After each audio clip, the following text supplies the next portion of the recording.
Boxing truth here. Had to talk about Anthony Joshua. Now, obviously, the big news today was that Anthony Joshua signed a multi-fight deal with an American broadcaster in Showtime Sports, and that's a big move in the industry. That's going to have a huge impact on a lot of people in the industry, the business, the sport. It's a boss move by Steven Espinosa, the guy that runs the Showtime boxing division, putting HBO in a corner, as that's a big blow to HBO, who also made a run at Anthony Joshua because for whatever reason, issues going on with their budget, they got outbidded for Anthony Joshua's services by Showtime. So now Anthony Joshua's promoting his next fight is going to be his first title defense against another Al Haymon client in Dominic Brazil. Brazil will bring something a little different to the table. He has a better personality. He's a guy that's much easier to interview, a guy who can promote the fight a little better compared to a Charles Martin. But there's really no difference in what's going to happen in this fight. Most likely, Brazil is going to get chinned, but I believe he will try a lot harder than Charles Martin. But I know a lot of fans are shitting on this fight, calling Eddie Hearn a fraud, fooling the boxing public, constantly feeding Anthony Joshua bombs and cherry picks weak opponents. But what fans have to realize is that Dominic Brazil was the best option on the table. I mean, now that Joshua's the IBF champ, he has obligations. He has to go by the IBF rules. Now, let me ask you guys this question. Would you rather see Anthony Joshua fight Deontay Wilder, the leftovers, and do a Duapaz and fucking Eric Molina, or a Gerald Miller who's so green, who's a green heavyweight, doesn't have the experience, nowhere near that, not even Joshua's level? Or would you rather see an undefeated heavyweight coming off a solid win, went through some adversity, got knocked down, but got up, bit on his mouthpiece, still undefeated, was in the same Olympic Games as Anthony Joshua, but he lost in the first round. Joshua arguably lost in his series of bouts in the Olympics, but he got the gold medal. That's in the past. But this was the best fight on the table, and I don't mind this fight. I like the fight. I think it'll be an action fight for however long it lasts. But yeah, Brazil's most likely going to get chinned because his defense is not good enough, not fast enough, not athletic enough to beat Anthony Joshua. But now, what makes this Showtime deal very interesting is that it's going to be problematic for another big unification fight down the road that can be made for Anthony Joshua. Now, a lot of people, hardcore fans, people in the industry are saying that, I think Eddie Hearn perhaps signed this deal with Showtime to keep Anthony Joshua away from Tyson Fury in order to make negotiations even more difficult. Now, Fury does not have any network deal with any U.S. broadcaster. None. He's fighting Klitschko on HBO, but Vladimir Klitschko has the exclusive deal in the U.S. with HBO, but he only has one fight left with them. So win or lose, that's Klitschko's last fight with that network. So Tyson Fury has no deal with any U.S. broadcaster.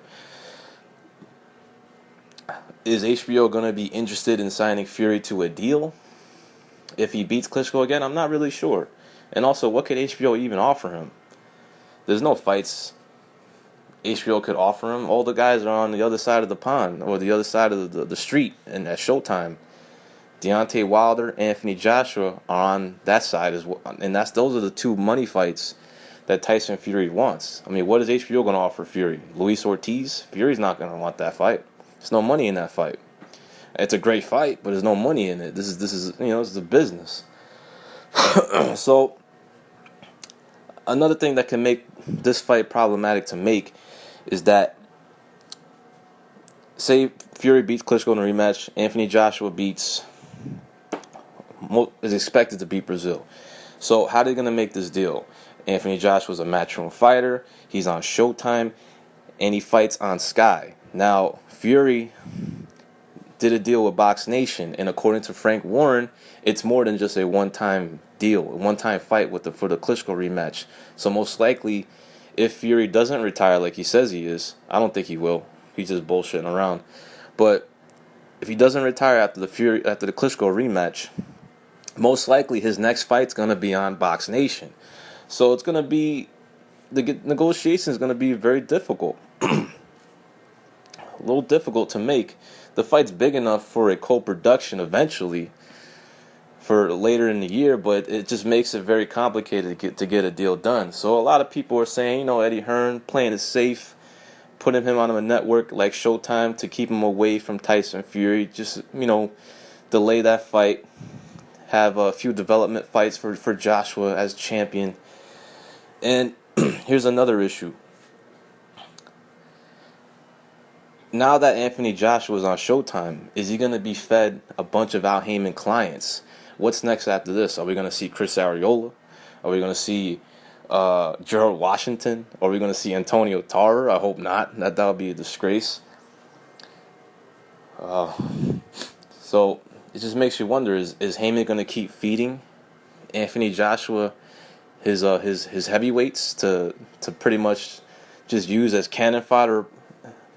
Just be cannon fodder opponents. So it's just, you have to take everything into consideration. You look at this deal, how it affects the business, how it affects the relationships between Eddie Hearn and Al Haymon. I mean, Eddie Hearn's got to watch out, because I really have a feeling Al Haymon is trying to make a move at Anthony Joshua, trying to steal him away from Eddie Hearn. Now, Eddie Hearn doesn't want that. He doesn't want to be a spectator to Anthony Joshua's career, because if Haymon signs Joshua to an advisory agreement, that relationship is going to be very different. Hearn's not going to be able to guide his career, call the shots, be the show. It's just going to be very different. So we'll see what happens as this deal progresses. It's a multi-fight deal, and it's big. I mean, Eddie Hearn is right now, he's feeling good. I mean, Anthony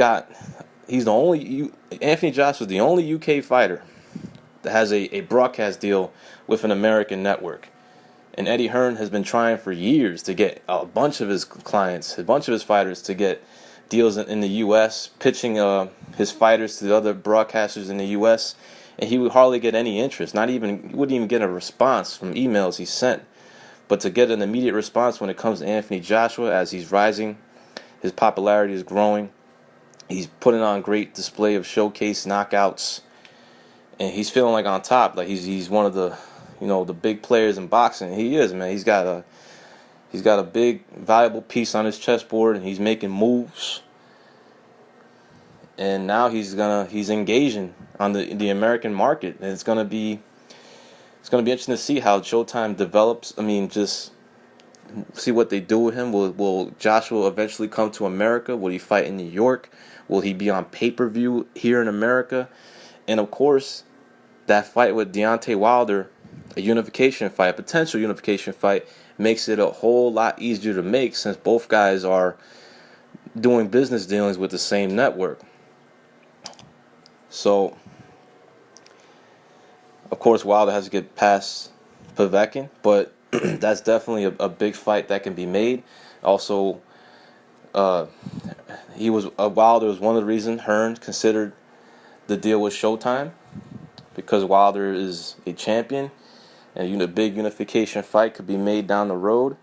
But Eddie Hearn has already plotted the moves a couple of steps ahead. What's next for Anthony Joshua if he gets past Dominic Breazeale? Now, Hearn was talking about maybe taking another voluntary defense, since Anthony Joshua doesn't have to make a mandatory defense until early next year. And I don't like the names he was discussing. I mean, a Berman Stavern, nah, I don't want to see that fight. A Bryant Jennings, no thanks. He's been knocked out. He already got knocked out his last fight. No. So, will they do the Fury fight after that? I really doubt it. I don't see it. I know Hearn says he'll make it, but I wouldn't make that fight right now. If I was in Hearn's shoes, no. I want Joshua to develop a little more. I want to see if Fury gets a little fatter, a little more unmotivated, and then I'll make the fight for next year in the spring of that time, because the IBF will enforce the mandatory by early next year, and the likely mandatory challenger is not going to be no soft touch. It's going to be a real fight, and most likely it will be Joseph Parker defeating Carlos Takam for that #1 mandatory spot for Joshua's IBF title, and that's a real fight. That'll be a tough fight. That'll be the toughest fight of Joshua's career thus far if he's continuing to fight Haymon heavyweights. So more than likely, you'll see a unification featuring Anthony Joshua early next year in the spring. It could either be with Fury or Wilder, but they will do that in order to bypass the mandatory shot and get a much more bigger money fight, unification fight, instead of a very dangerous, high risk, low reward fight against Joseph Parker. But y'all let me know what y'all think. This is Boxing Truth. I'm out.